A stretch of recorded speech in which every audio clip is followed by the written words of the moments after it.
வணக்கம். நான் ஸ்ரீரங்கம் ரவி உங்களோட பேசிகிட்ருக்கேன். இது அக்டோபர் மாதத்திற்கான பலன்கள். இந்த மாதத்தில் பார்த்தா நிறைய கிரக மாற்றங்கள் நிகழ்கின்றன. அதாவது 3ஆம் தேதி, அக்டோபர் 3ஆம் தேதி புதன் துலாம் ராசிக்குள் பிரவேசிக்கிறார். அதற்கப்புறம் அக்டோபர் மாதம் 16ஆம் தேதி சுக்கிரன் கன்னி ராசிக்குள்ளே போகிறார். அக்டோபர் மாதம் 17ஆம் தேதி மாத பிறப்பு, அதாவது சூரியன் துலா ராசிக்குள் போகிறார். அதுக்கு பிறகு மீண்டும் முக்கியமான ஒரு விஷயம், 19ஆம் தேதி அதிசாரம்னு சொல்லுவோம். குரு வழக்கமாக ஒரு மாதம் இருக்கிற குரு 19ஆம் தேதி அன்று கடகராசிக்குள்ளே வராரு. இவர் கிட்டத்தட்ட 5ஆம் தேதி டிசம்பர் வரைக்கும் இருக்கார். இப்போது 19ஆம் தேதியிலேருந்து இவர் கடகராசிக்குள் வருகிறார். இது ஒரு முக்கியத்துவம் வாய்ந்தது. அதற்கு பிறகு மீண்டும் 25ஆம் தேதி, அதாவது 3ஆம் தேதி தொடங்கி 25ஆம் தேதி வரைக்கும் தான் புதன் துலாத்தில் இருக்கிறார். அதிலேருந்து விருச்சிகத்துக்கு மாறிவிடுகிறார். அப்போ இவ்வளவு மாற்றங்கள் நிகழ்கின்றன. இதெல்லாம் முக்கியமான மாற்றங்கள். இதை உங்களுடைய அண்டர்ஸ்டாண்டிங்காக நான் 2 பகுதியாக சொல்கிறேன். ஒவ்வொரு ராசிக்கும் கிட்டத்தட்ட 15ஆம் தேதி வரை என்ன பலன், 15 தொடங்கி 31ஆம் தேதி அக்டோபர் வரை என்ன பலன் அப்படிங்கிறது விரிவாக பார்க்கலாம். இந்த மாதத்தில் முக்கியமான நிகழ்வு அப்படின்னு சொன்னால் தீபாவளி, அதாவது அக்டோபர் 20ஆம் தேதி தீபாவளி. அது எப்போவுமே முக்கியத்துவம் வாய்ந்தது. என்ன காரணம்னா, வட இந்தியர்களை பொறுத்தவரையில் அது ஒரு புத்தாண்டு தொடக்கத்தை போல வரும். நிறைய பேர் புது கணக்கு தொடங்கிறது எல்லாமே இந்த காலகட்டத்தில் பண்ணுறாங்க. அதனால் இந்த அக்டோபர் மாதம் மிகவும் முக்கியத்துவம் வாய்ந்தது என்று சொல்லி இந்த இதை தொடங்குறேன். மிதுன ராசி. மிதுன ராசி நேயர்களை பொறுத்த வரைக்கும் உங்கள் ராசிநாதனான புதன் 3ஆம் தேதி அன்று 5ஆம் வீட்டுக்குள்ளே போகிறார். மற்றபடி இந்த 1ஆம் தேதி தொடங்கி 15ஆம் தேதி வரையில் பெரிய மாற்றங்கள்னு வேறு எதுவும் இல்லை. அப்போ இந்த காலகட்டத்தில் எப்படி இருக்குன்னு பார்க்கலாம். இந்த காலகட்டத்தை பொறுத்த வரைக்கும் நிச்சயமாக நல்ல ஒரு அதிர்ஷ்டத்தை தரக்கூடிய காலம். அதிர்ஷ்டம்னு சொல்கிறத விட பெரிய பிரச்சனைகள் ஏற்படாமல் அதை தவிர்க்கக்கூடிய காலமாக இருக்கிறது. என்ன காரணம்? உங்கள் ராசிநாதனான புதன் சனியின் பார்வையில் இருந்து விலகி இருக்கிறார். கிட்டத்தட்ட 3ஆம் தேதியிலேருந்து 25ஆம் தேதி வரைக்கும். அதுக்கப்புறம் ஒரு ரிச்சிகத்துக்கு போகிறார். அப்போ சனியால் அவருக்கு ஒன்றும் நெகட்டிவ் இல்லை. ஏன்னா சனி யாரை பார்த்தாலும் பாரபட்சம்லாம் பிரச்சனை தான். ஸோ அந்த விதத்தில் நன்மை. அப்போது முக்கியமாக சொல்லப்போனால் உங்களுக்கு வந்து சேர வேண்டிய நன்மைகள் கண்டிப்பாக வந்து சேரும். இந்த பாலைவனத்தில் ஒரு பசுமை இருந்தால் அதுக்கு பேர் ஒயாசிஸ்னு பேர்.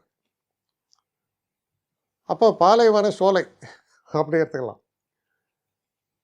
இதை ஏன் சொல்கிறேன்னா, 10ஆம் வீட்டில் இருக்கக்கூடிய சனி இருக்கார கிட்டத்தட்ட அந்த மாதிரி ஆக்கிடுவார். ஏன்னா ஜாபுன்னு போகிற இடத்துல கிட்டத்தட்ட உங்களை ஒரு ரோபோ மாதிரி ட்ரீட் பண்ணிருப்பாங்க. அது ரோபோனா அதுக்கு உடம்பு வலிக்காது, அதுக்கு ஒன்றும் பண்ணாது, முதுகு வலியெல்லாம் வராது. மனுஷனுக்கு அதெல்லாம் வருமே, அதெல்லாம் அவனுக்கு தெரியாது. ஏன் நீ கம்ஃபர்டபுளாக வேலை பார்க்க வேண்டியதானே? ஏம்மா ஏப்பா என்னால் முடியலப்பா அப்படின்றத உங்களை தான் சொல்ல முடியும். நீங்கள் சொன்னால் அதை எவனுக்கு காலையும் போட்டுக்க போகிறதில்ல. அப்போ பாலைவன சோலைன்னு ஏன் சொன்னேன்? உங்கள் ராசிநாதனான புதன் சனி பார்வையிலிருந்து தப்புகிறார். அப்போ கொஞ்சம் ரிலீஃப் கிடைக்கும். சில நேரங்களில் நீங்கள் எங்கேயாவது மிடில் ஈஸ்டில் ஒர்க் பண்ணிகிட்ருப்பீங்க, ஊருக்கு வந்துட்டு போகணுன்னு நினைக்கலாம், குடும்பத்தோடு கொஞ்ச நாள் இருக்கணும்னு நினைக்கலாம், வயதான பேரண்ட்ஸை பார்க்குறதுக்கு எல்லாம் நினைக்கலாம். இதெல்லாம் நடக்கும். அப்போது பெரிய ரிலீஃபை தந்து நமக்கு வழக்கமான ரொட்டீன் இதுலேருந்து நமக்கு மாற்றங்களை கொடுத்தால் நம்ம ரெஃப்ரெஷ் ஆகிடும். அது போன்ற ஒரு தன்மையை பற்றி பேசுகிறது.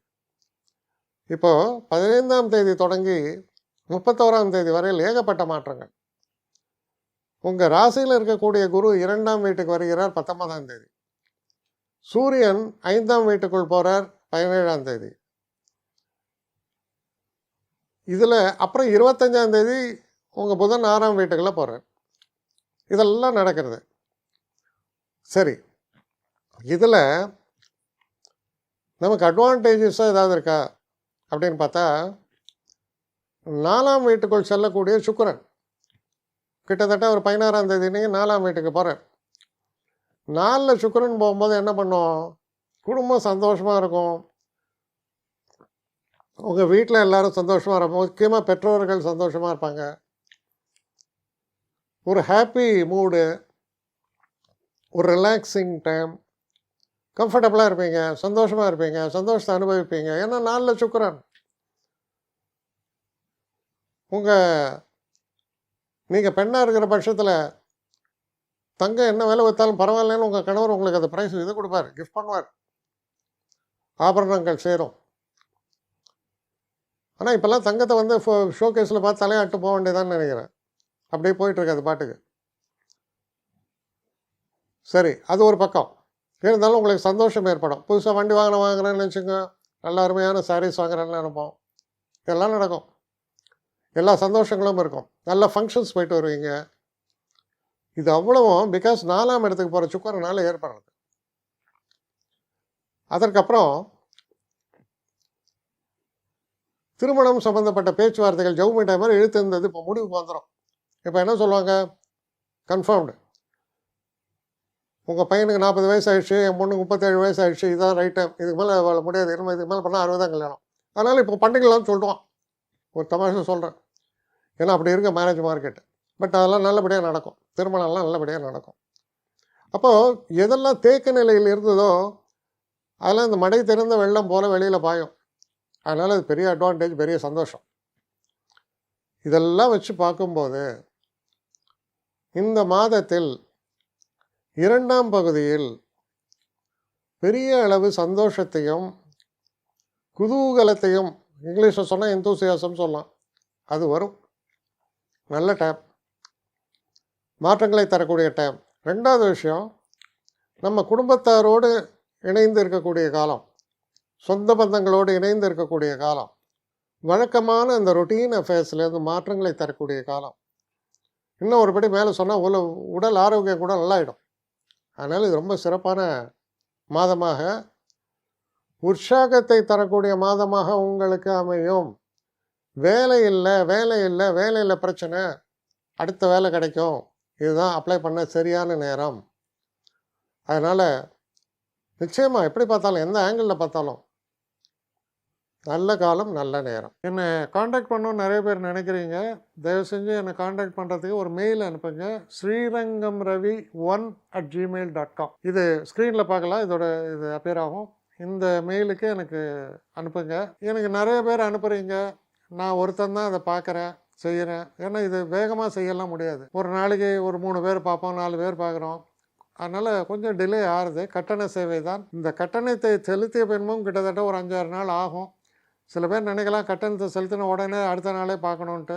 அப்படி என்னால் முடியல. கொஞ்சம் பொறுமையும் நிதானமும் தேவையும் இருப்பவர்கள் நிச்சயமாக காண்டாக்ட் பண்ணுங்கள். என்னுடைய பெஸ்ட்டு சர்வீஸு உங்களுக்கு கண்டிப்பாக உண்டு. வணக்கம்.